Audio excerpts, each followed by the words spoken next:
For most of Earth's history, the planet trembled with tiny, nearly unnoticeable quakes, so small they barely moved grains of sand and were lost inside the roar of natural geology. But to Dr. Irinder Vale, a man who had dedicated his life to listening to Earth's hidden rhythms, these whispers felt deliberate. They were not the random stutters of tectonic plates, nor the rumbling groans of shifting magma. They were too clean, too perfect, too alive. Irinder was not a man who chased mysteries. He avoided the kind of fame many scientists craved. While others sought the spotlight, he sought the truth below the noise. At 43, with storm-gray eyes and a thoughtful stillness that made colleagues speak softer around him, he had a reputation for discovering answers no one else noticed. Yet even he could not ignore the anomaly that had begun 3 months earlier, a tremor that pulsed with impossible regularity. Every 18 minutes and 12 seconds. Not a second more. Not a second less. He first noticed it in seismic readings from the Helion Depth Array, a collection of deep Earth sensors designed to track tectonic shifts.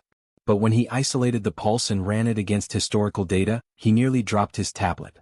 The pulse had been there for centuries, quiet, hidden, buried beneath layers of Earth's natural tremors. But now it was growing louder. At first Irinder told no one. He feared he was misinterpreting data, that perhaps some mechanical flaw or unknown resonance was causing the anomaly. But instruments across the globe confirmed it. Independent research teams flagged the same unusual tremor pattern. And within weeks, the pulse became the single most discussed topic in every geological institute worldwide. The governments of major nations formed the Global Subterranean Task Coalition, commonly known simply as the Coalition, and Irinder was appointed its lead analyst. Not because he asked for the job, but because he was the only one who understood the pulse well enough to track it. Under his guidance, the coalition constructed a vast drilling platform off the coast of Brazil, known as Station Arclight, designed to reach record-breaking depths. Using magnetobore technology and robotic drilling units, they began the descent toward the source of the pulse. At 120 kilometers down, the robot sensors detected something strange. The surrounding rock was unusually uniform, like it had been melted and reformed. At 230 kilometers, the temperature and pressure should have been too extreme for any machine to survive, yet the robots functioned effortlessly as if the environment were somehow controlled. At 300 kilometers, the pulse doubled in strength. Alarms screamed on every monitoring screen. The robotic drills shook violently, though the tremor didn't come from rock or metal. It came from below them as if something massive had stirred in its sleep. Irinder watched the data spill across the screens. Frequencies bending, magnetic fields spiking, seismic lines distorting into unnatural patterns. Engineers panicked. Officials demanded answers. But Irinder stood frozen in place, mesmerized by the rhythm. 18 minutes. 12 seconds. Again and again. A single heartbeat from something impossibly deep. By the time the robotic drills reached 390 kilometers, the entire world was watching. News channels broadcast live feeds from Station Arclight. Billions of people followed every update, clinging to the hope of understanding the pulse that now dominated global conversation. The final descent began with the last drill unit, Probe Helix 9, a sleek cylinder lined with resonance sensors and reinforced alloys capable of surviving pressures that would crush a submarine like paper. As it dropped into the final shaft, Irinder leaned over the console, one hand resting on his mouth, eyes unblinking. At 402 kilometers, the tremor suddenly weakened, then strengthened, then weakened again like a creature inhaling and exhaling. At 408 kilometers, the rock composition abruptly changed. What should have been molten minerals was instead a smooth, metallic layer. Irinder frowned. Metal? That deep? Impossible. At 415 kilometers, the probe's cameras activated. What appeared was not rock nor metal as humans knew it. Instead, the lens showed a vast, dark surface, curved, flawless, and stretching beyond the probe's lights in every direction. Magnify, Irinder whispered. The image zoomed in. The surface was ebony black, but when the lights shifted, faint silver patterns rippled across it, like runes that moved with the darkness itself. Then the pulse hit. A wave of seismic energy surged up the drill shaft like a shockwave, rattling every bolt in Station Arclight. Technicians grabbed railings. Papers flew. Monitors flashed with warnings. On screen, Helix 9 hovered inches above the obsidian surface. And then, the pulse stopped. Not slowed. Not weakened. Stopped. Completely. For the first time in centuries, possibly longer, the heartbeat beneath humanity fell perfectly silent. The room at Station Arclight froze. Engineers stared at dead seismic lines. Analysts stood speechless. Even the hum of machinery felt muted. Irinder's chest tightened. His ears rang. His breath caught in his throat. Because he knew what this meant. It wasn't a malfunction. It wasn't the end of the pulse. It was the moment the unknown thing beneath the crust had realized it was no longer alone. Helix 9 lowered a little further, its stabilizers firing to keep it steady. As it drifted toward the dark surface, the probe's mechanical arm extended to make contact. The instant metal touched the surface, the world changed. A blinding wave of pale blue light erupted upward, shooting through the shaft and into the open sky. The ocean around the platform foamed. Clouds rippled like fabric in wind. Birds miles away dropped mid-flight in confusion. Radio signals cut out. Every human with a heartbeat felt a pressure deep inside their bones, like the earth itself had called their name. Then, in the ringing silence that followed, Irinder Vale whispered a truth that chilled every soul in the room. It heard us. Those 3 words marked the end of Earth's ignorance. Because something ancient had awakened. Something buried long before humanity walked upright. Something that had not stirred in ages until humanity's machines reached for it. And somewhere far beyond Earth, in the cold emptiness of cosmic space, something else felt the awakening. The moment the pulse beneath humanity had ceased, a silence unlike any other descended upon Station Arclight. It was a quiet that pressed against the ears and chest of every person in the cavernous control room, making the hum of machinery seem intrusive and alien. Even seasoned engineers, used to the deep groans of Earth, felt it, a vast, incomprehensible presence. Something immense had awakened. Dr. Irinder Vale stared at the screens, his hand frozen above the keyboard. The final images transmitted from probe Helix 9 glimmered on the monitors. A smooth, obsidian surface stretching endlessly, its curvature impossible to measure. Faint silver patterns rippled across the black, moving as though the surface itself were breathing. Irinder swallowed hard. Magnify, focus on the patterns, he muttered to the system, his voice barely above a whisper. The images expanded. The silver lines formed symbols, geometric shapes that twisted and reformed. They were intricate beyond human comprehension. Yet strangely they resonated deep inside his mind. As he stared, a sensation rose from his chest, an almost imperceptible warmth, like the pulse had seeped into his veins. "Doctor, what are we looking at?" asked Leora Thane, a young seismologist who had been monitoring the pulse for months. Her eyes were wide, reflecting the strange, fluid glow of the obsidian surface. She spoke softly as if afraid her words might provoke the presence beneath them. I don't know," Irinder admitted. "It's not just a structure, it's alive. Somehow." He felt a shiver crawl up his spine. Not alive like a creature, not organic, but it reacts. It knows we're here. The drill shaft shuddered violently. Monitors flashed warnings of structural stress and alarms blared. Helix 9, still hovering mere meters above the black surface, trembled. The tremor was not geological. It radiated from the obsidian structure itself, like a heartbeat thrumming through stone and metal. Then the surface shifted. A ripple passed through it and a massive section of the obsidian lifted and parted, revealing a hollow chamber inside. The walls of the chamber gleamed with the same silver runes that decorated the exterior, now pulsating rhythmically like the heartbeat that had guided the drills. The light was soft but overwhelming, illuminating every crevice of the cavern and reflecting off the metal surfaces of the station above. Irinder's breath caught. It's opening itself. It wants to be seen. The chamber was unlike anything humanity had ever encountered. It was impossibly vast, extending far beyond the range of the probe's cameras. The floor was smooth, polished, and black, reflecting the ceiling's shifting runes. In the center floated a spear-shaped construct, massive yet impossibly elegant, its tip piercing the shadows above. It seemed suspended in midair, unmoved by gravity, radiating a quiet, almost regal power.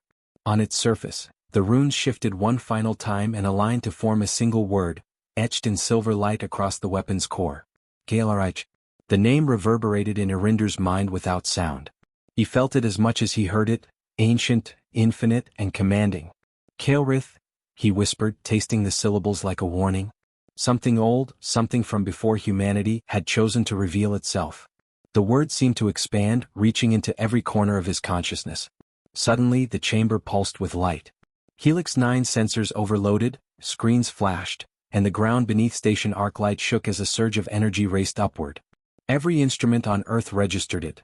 Geomagnetic readings went haywire, compasses spun, satellites experienced momentary blackouts, and unexplained electrical surges occurred across entire continents.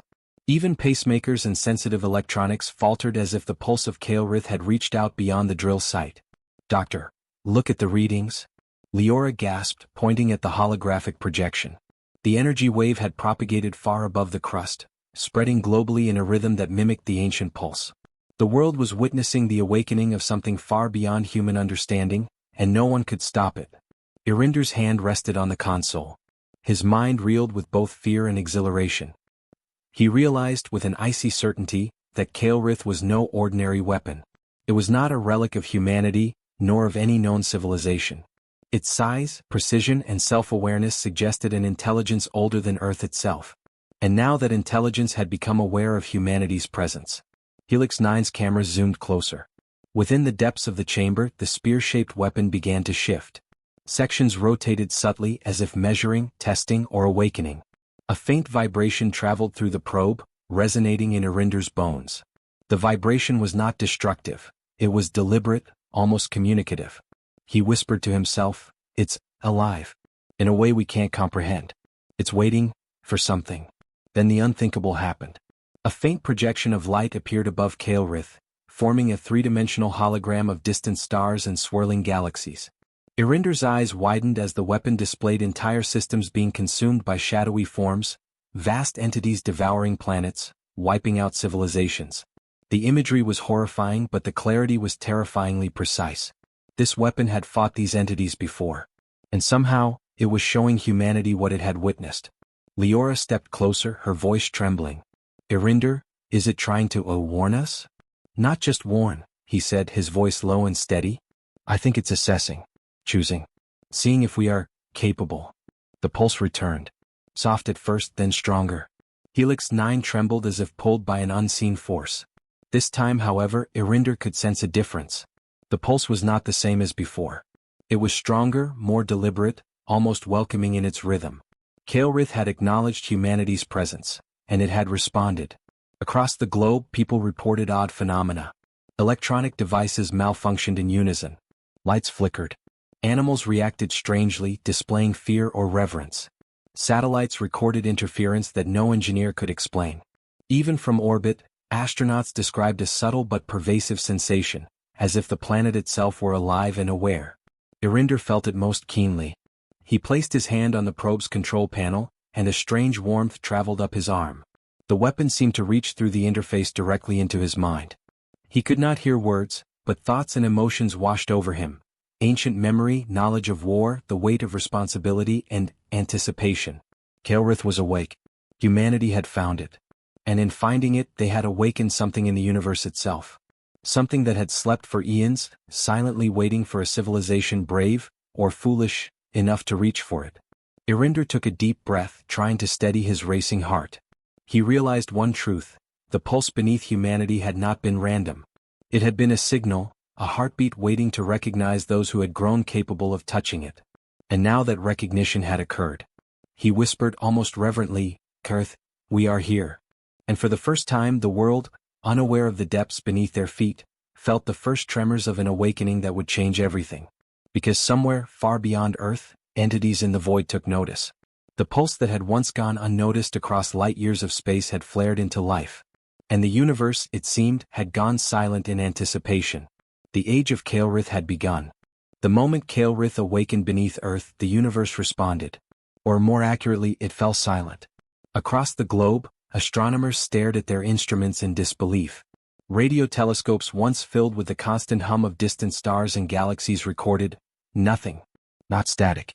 Not white noise. Nothing. Dr. Irinder Vale had been standing before the screens at Station Arclight when the first reports came in. "No signal," he whispered, his voice tight with unease. "Not interference. Not a glitch. The universe, it's gone quiet." In orbit, aboard the Celestia station, astronauts were experiencing the same phenomenon. Instruments designed to monitor cosmic background radiation blinked out. The subtle pulses of distant neutron stars, once reliable like cosmic heartbeats, had ceased.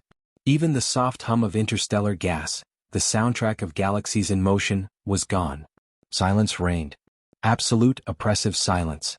The world had not yet realized what this meant. But for Irinder the implication was terrifying. Kael'rith was not merely a weapon buried beneath Earth. It was a presence that the cosmos itself recognized. And whatever the universe had silenced, it had listened. Back at Station Arclight, the probe hovered just above Kael'rith. Its cameras transmitted images of the massive spear-like construct floating in the center of the hidden chamber, runes flickering like living code. A holographic projection shimmered above it, depicting swirling star systems under attack. Entire planets were consumed by darkness, civilizations erased before their inhabitants could scream. This is what it faced, Leora Thane whispered, unable to look away. These shadows, these devourers. Yes, Irinder said, his jaw tight. The Valtoran. That's what Kael'rith was made for. The name felt strange on human tongues, ancient and alien, yet somehow it resonated. The Valtoran were not creatures in the conventional sense. They were distortions of space and matter, born from the deepest voids, and they fed on energy, life, and light itself. Entire civilizations had vanished before Kael'rith came into being. And now the hologram suggested something had survived. Irinder's mind raced. They sensed Kael'rith. Leora turned to him. How is that possible? They're light years away. Entirely outside human reach. Irinder clenched his fists. This is not human. Kael'rith is older than our species, older than Earth. If these entities have faced it before, they would know its pulse. They can feel it across the void. And now, we've woken it. Outside the station, the world itself began to react. Across continents, electrical grids fluctuated wildly. Compasses spun uncontrollably. Animals cowered, some fleeing en masse into forests and mountains.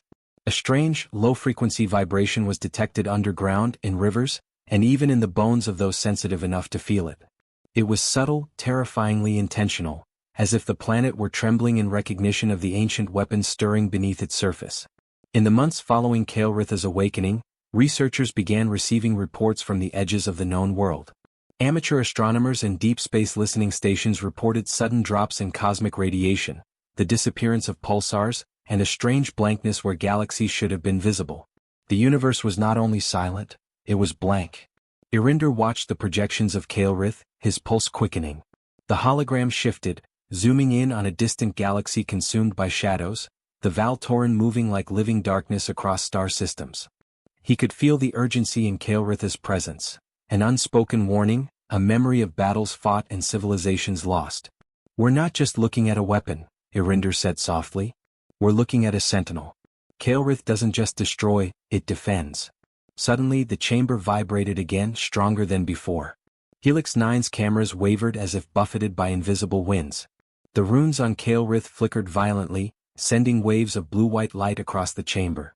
Irinder felt it inside his chest, a resonance deep enough to shake his ribcage. The weapon was alive, aware, communicating. And it was sending a signal, a pulse of unimaginable energy that rippled through space. Somewhere in the cosmos, across distances humans could barely comprehend, that pulse reached ancient ears. The Valtoran had noticed. Across Earth, military organizations mobilized.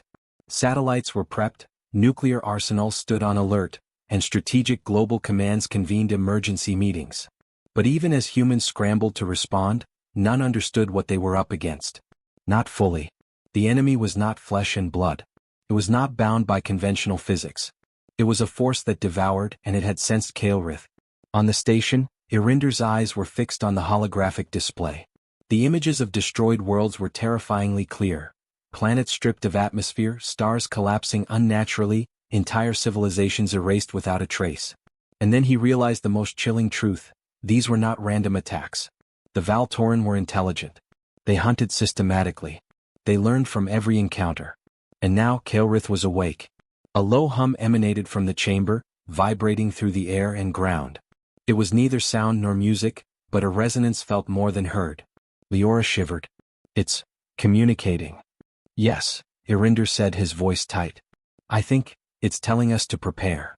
The pulse grew stronger and Kael'rith rotated slightly as if adjusting its stance.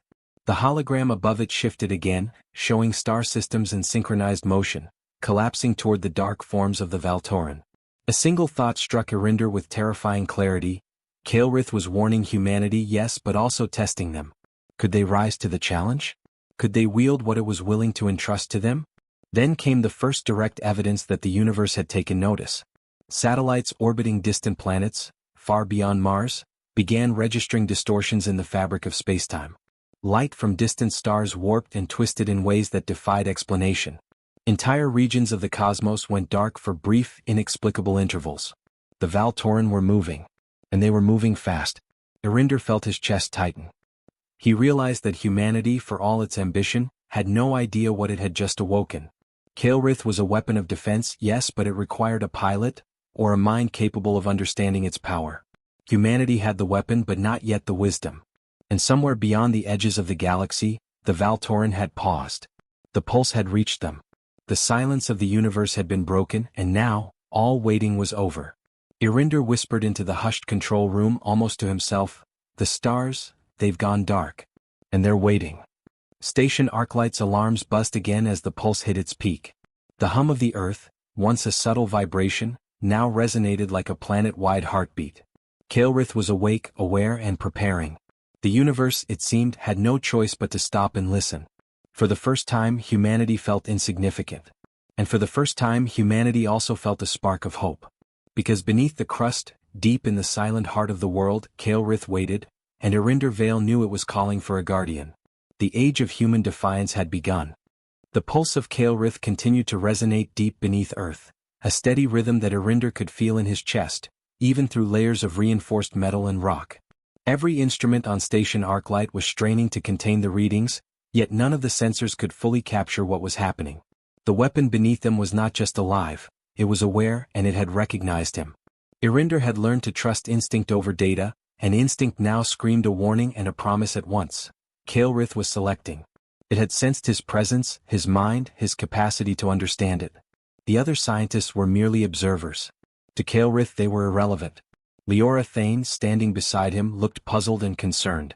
"Irinder, what do you mean it's choosing?" He turned to her, voice low, trembling with awe. "I mean exactly that. Looking for someone who can interface with it. Someone whose mind can handle it. Someone who can pilot it." Her eyes widened. "Pilot? This is a weapon, Irinder. A weapon buried beneath the earth for a reason. Are you telling me it wants you to?" "Yes," he interrupted, almost without thinking. "It wants me." The words hung in the air like smoke, impossible to ignore. Everyone in the control room froze. Alarms buzzed softly, but no one dared speak further. Something ancient had woken beneath them, and it had a will of its own. The chamber below shifted again. Helix 9's cameras trembled as sections of Kael'rith rotated slowly, glowing runes streaming across its surface in pulsating patterns. A soft, warm light spilled upward through the drill shaft, bathing the station in a pale blue radiance. And then, impossibly, a doorway opened on the weapon itself, a path into its glowing core. Irinder swallowed hard. His pulse raced.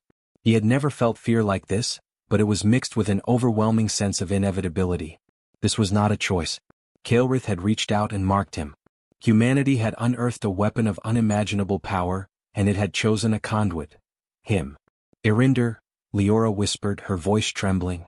"You can't." "I don't have a choice," he said, his gaze fixed on the glowing path. The weapon was alive, intelligent, and it had made its decision. Every instinct told him to retreat, to step back into the safety of the station. But he also knew something he could not deny. Without him, Kael'rith might act unpredictably, or worse, remain dormant, vulnerable to the beings in the cosmos that had already sensed its awakening. Taking a deep breath, Irinder stepped forward. The moment his fingers brushed the threshold of the weapon's core, a surge of energy shot through him, forcing him to his knees.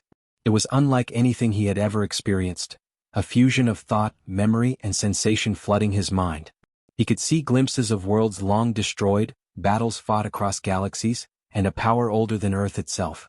Kael'rith spoke, not in words but in raw perception. "Pilot, required." The thought penetrated his consciousness like a hammer striking stone. He understood it instantly. The weapon needed a mind capable of guiding it, of interpreting its vast knowledge and controlling its unparalleled energy. And Irinder realized with a shiver that the weapon had chosen him because of something no human could see in themselves. The potential for understanding, for leadership, for defiance against forces far older than humanity. The station's walls vibrated as Kael'rith's energy enveloped him, restructuring itself around his body. Metal and light flowed like liquid, forming an exosuit of radiant energy that fused with his nervous system. His vision expanded. He could see not just the chamber but the magnetic field of the planet, the deep currents of molten rock, and the subtle rhythms of life across continents. He could feel Earth itself, a living entity awakening in response to Kael'thas's presence. "Irinder," Leora whispered again, tears forming in her eyes. You're inside it." He nodded, still overwhelmed by the sensation. "I know. And I think it's letting me feel what it feels. Preparing me for what's coming." Above ground, the world continued to react to Kael'thas's awakening. Electrical grids surged and fluctuated. Satellites recorded strange energy spikes. People around the globe reported a deep, unexplainable awareness, a subtle fear mixed with awe. Even those who had never heard of Station Arclight felt the tremor of something vast stirring beneath their feet. Inside the weapon, Irinder felt a connection forming, not just with Kael'thas but with the universe itself. He could sense the Valtoran, the shadowed predators that had consumed countless civilizations. They were moving, racing toward Earth as if drawn by the weapon's pulse. The silence of space, the absence of cosmic signals, now made sense. The universe itself had paused in recognition of Kael'thas's awakening. He realized then that humanity's survival depended on him. Not on armies, not on technology, not on diplomacy. Humanity would be judged by how he wielded this ancient machine, how he connected his mind with its intelligence. Kael'thas's voice, or rather its consciousness, flooded his mind again. "Humanity is not ready, yet you are. I will lend you my strength, my memory, my awareness. You will act on behalf of those who cannot defend themselves. You will rise or fall, and through you the universe will know the measure of your kind." Irinder felt the weight of those words, not as pressure but as an immense responsibility. He was not a hero. He was a human. But Kael'thas had chosen him, and with that choice came power beyond comprehension. Outside the chamber, alarms screamed again as energy readings peaked. Helix 9's cameras trembled, showing streams of blue-white light radiating from the weapon, spreading upward toward the surface. Across the globe, electromagnetic anomalies grew more intense. Humanity was being drawn into Kael'thas's awakening, whether it understood it or not. Irinder lifted his head, feeling the full scope of the connection. "I understand," he whispered. I will protect them." The exosuit of light pulsed, confirming the connection. Kael'thas's consciousness intertwined with his own, merging guidance with instinct, memory with intuition. He could feel the energy of the planet flowing through him, and with it, the potential to defend against whatever was coming. It would not be easy.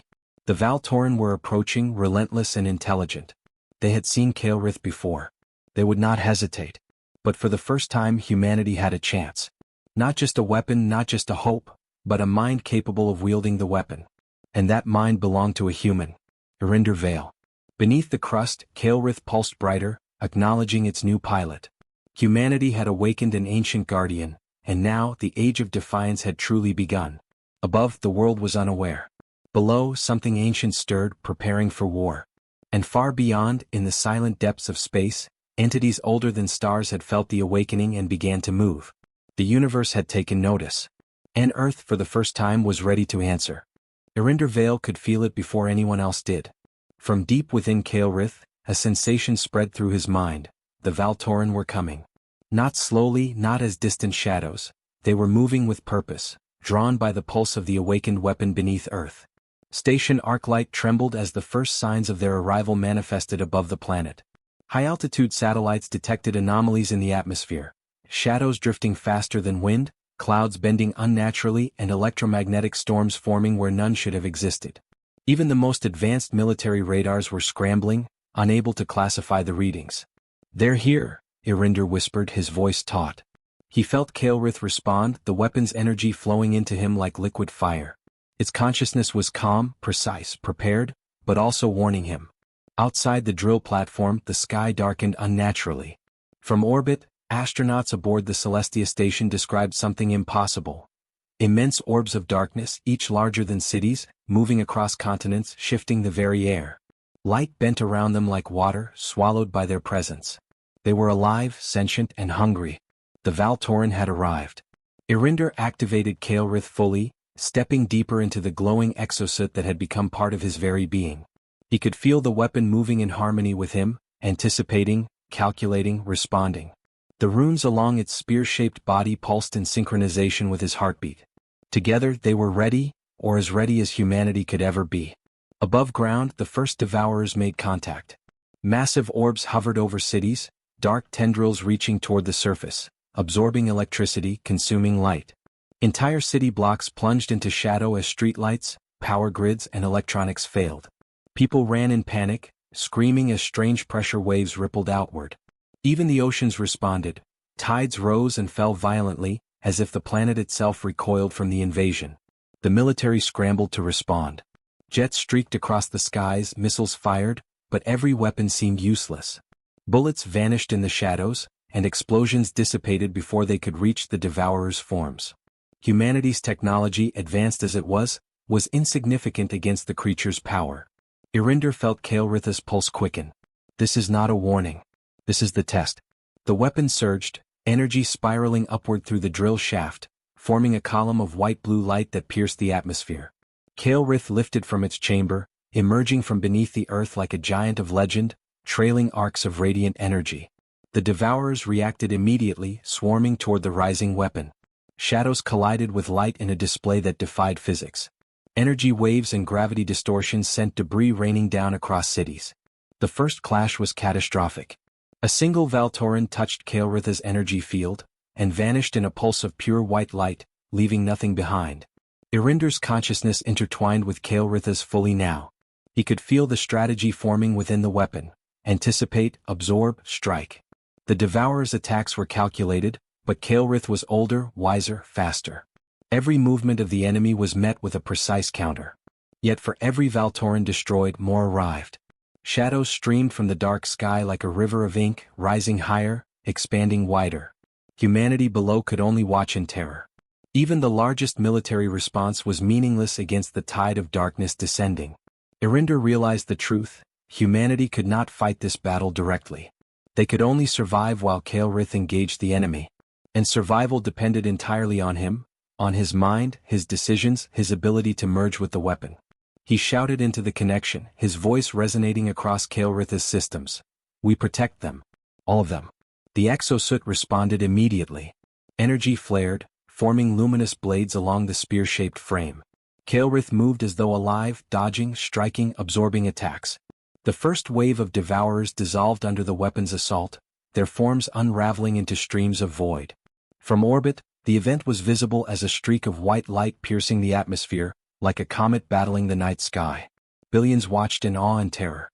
Humanity's greatest fear and hope were embodied in a single figure. Irinder Vale merged with the ancient weapon. But the Devourers were not mindless. The largest among them, a colossal shadow several kilometers wide, advanced toward Kael'thas.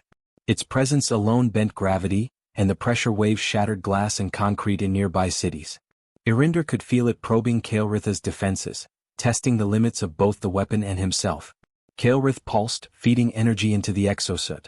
Every rune glowed brighter, and the weapon's full power began to manifest for the first time since its awakening.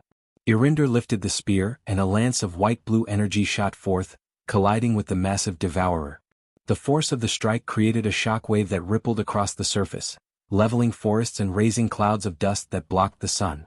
The giant shadow screeched, not a sound but a psychic scream that resonated in every mind attuned to the pulse. Irinder felt it in his chest, a wave of dread and hunger. But he steadied himself. Kael'thas's consciousness flowed through him, guiding, bolstering, reinforcing. Humanity had found a champion, and the weapon had found its pilot. Every strike was precise. Every maneuver anticipates the Devourer's attacks. And slowly, systematically, the tide began to turn. Shadows dissolved, tendrils unraveled, and the colossal shadow reeled under the concentrated assault. Irinder felt exhaustion, but Kael'thas fed on his determination, enhancing every strike. From below, humanity watched in disbelief. Entire cities were spared destruction. Entire continents remained intact despite the chaos in the skies. Kael'thas's power was terrifying, but it was also protecting them. And yet, even as the last Devourer of the first wave fell, Irinder knew the battle was only beginning. The largest of the shadows, the Devourer Prime, had not yet appeared. Its presence was felt across the cosmos, a looming threat beyond comprehension. Irinder clenched his fists. We fight. We survive. And we rise. Above, the skies burned with the clash of light and shadow. Below, humanity trembled, watching the age of fear collide with the age of defiance. For the first time in recorded history, humans faced a force older than stars. And for the first time they had a chance to strike back. The sky above Earth was no longer familiar. Clouds twisted unnaturally, reflecting the eerie glow of Kael'rith as it soared above the planet's surface, trailing arcs of white-blue energy. Cities below cowered beneath the immense spectacle, but the world watched in awe and fear as the ancient weapon, fused with a single human mind, prepared for the ultimate confrontation. Irinder Vale could feel Kael'rith pulsing with anticipation. Every rune along its spear-shaped frame glowed with radiant intensity, mapping the battlefield in his consciousness. The Devourers had come in waves, and each encounter had refined their strategy. Yet Irinder felt a deep certainty. The final adversary was approaching, the Devourer Prime, a being whose sheer scale defied comprehension. From orbit, satellites recorded it first, a shadow larger than any moon, its edges fluctuating like liquid darkness. The Devourer Prime's presence alone warped gravity and bent light around it. No human-made weapon could touch it. Entire fleets of orbital defense satellites powered up to intercept it, only to be torn apart by invisible forces that warped reality itself. Kael'rith responded instinctively. The weapon's energy flared, slicing through the upper atmosphere in luminous arcs. Irinder's senses expanded. He could feel the planet's magnetic field, the flow of the oceans, the pulse of the atmosphere, and the pressure of the Devourer Prime against all of it. The universe, it seemed, held its breath. And then the Devourer Prime spoke, not in sound but in psychic resonance, flooding the minds of every human attuned to Kael'rith's pulse. Light ends here. Irinder shivered. He could feel the ancient intelligence of Kael'rith surging in response, guiding him through every decision, every movement. The weapon's consciousness merged with his own, and he realized fully what it meant to be the Lightbearer. He was not merely piloting Kael'rith. He was its mind, its will, and the embodiment of humanity's defiance. The first clash was cataclysmic. The Devourer Prime lunged, its shadows twisting and striking like living blades. Kael'rith responded instantly, arcs of energy slicing through the darkness.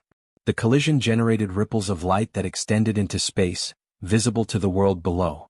Cities quaked, oceans swelled, and clouds froze midair as gravity itself seemed to stutter. Irinder felt every movement, every strike as if it were part of his body.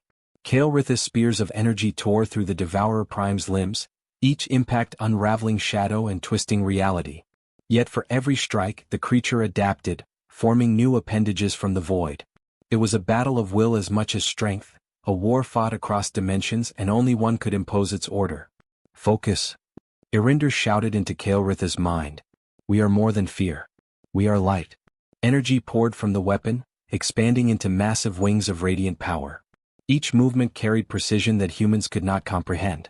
Entire fleets of Devourers crumbled under the assault, their forms dissolving into streams of void. The Devourer Prime shrieked, an impossible sound felt more than heard, but it was relentless, striking again and again with tendrils that bent reality itself. Irinder's vision expanded beyond the battlefield. He saw Earth from orbit, the swirling pulse of Kael'rith radiating across continents, reaching into every corner of the planet. He could sense the fear and hope of billions below, intertwined with his own heartbeat. Humanity was watching, and for the first time, their collective will fed the weapon. The Devourer Prime struck harder, creating distortions that ripped through the atmosphere, tearing rivers of air and displacing entire sections of the sky. Yet Kael'rith adapted instantly. It shifted, twisting through space like liquid light, absorbing and countering attacks before they could reach its core.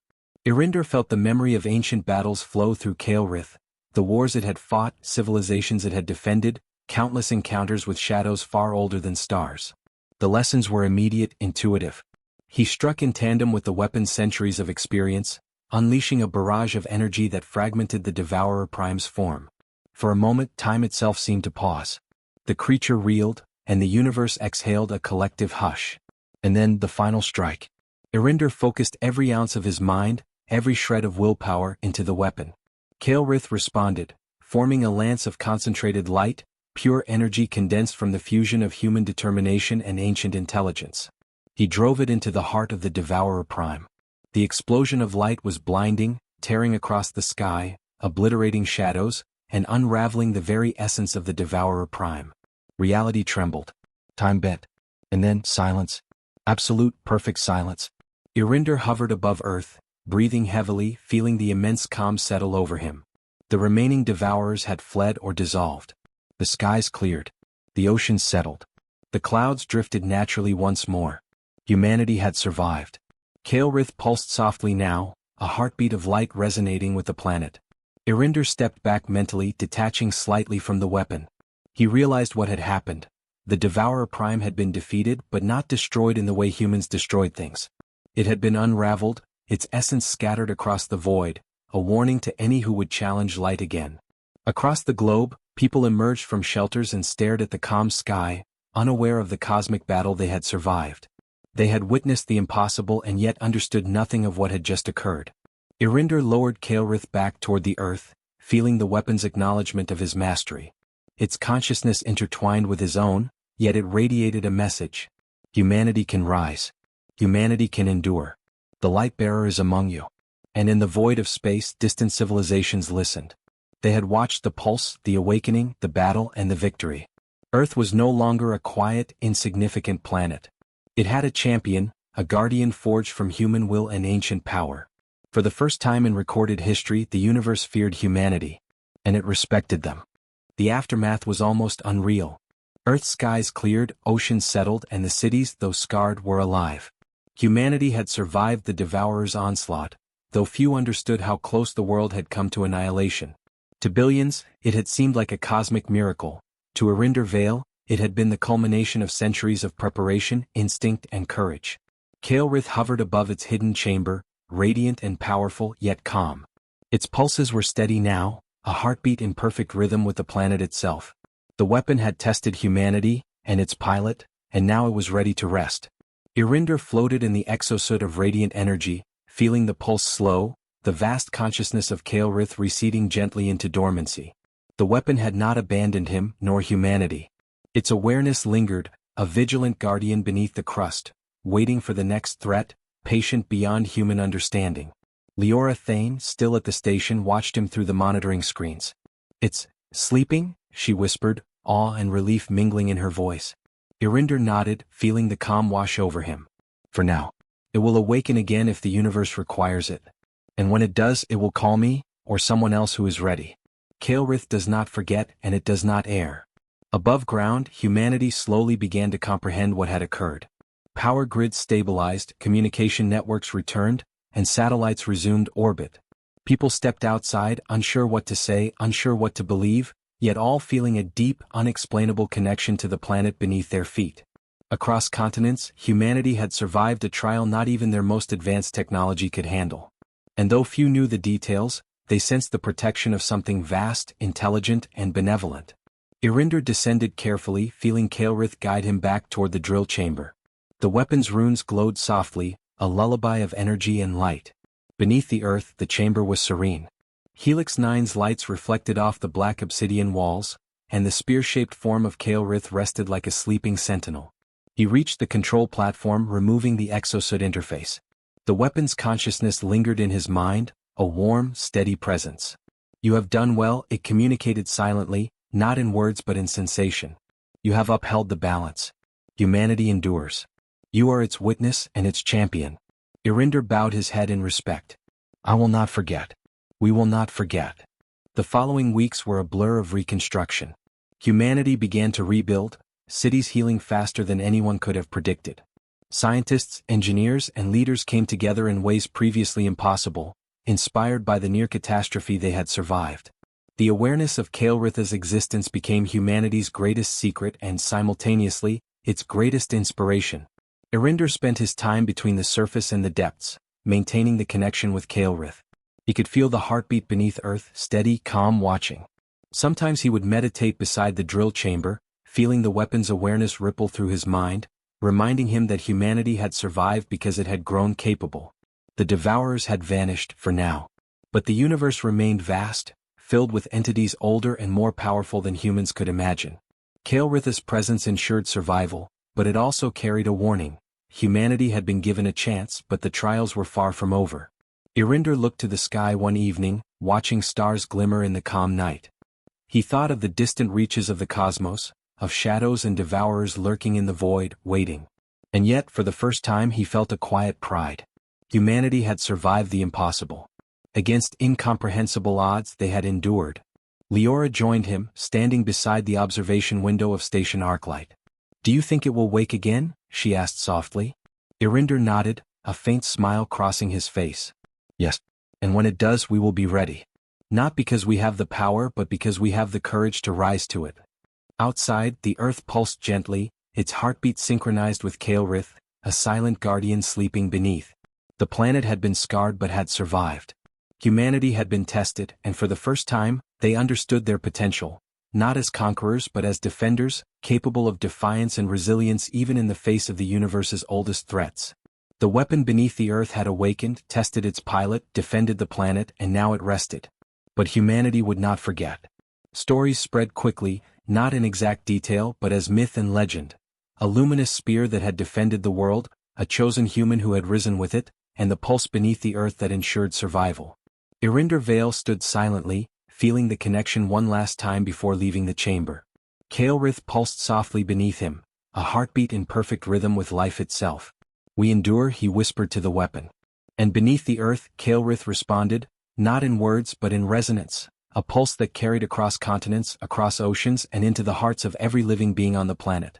The ancient weapon slept, but its guardian remained vigilant. Humanity had been tested, had risen, and would endure. The universe had noticed, and now it knew. Earth was not defenseless. Earth had a champion. And the age of humanity's defiance had truly begun.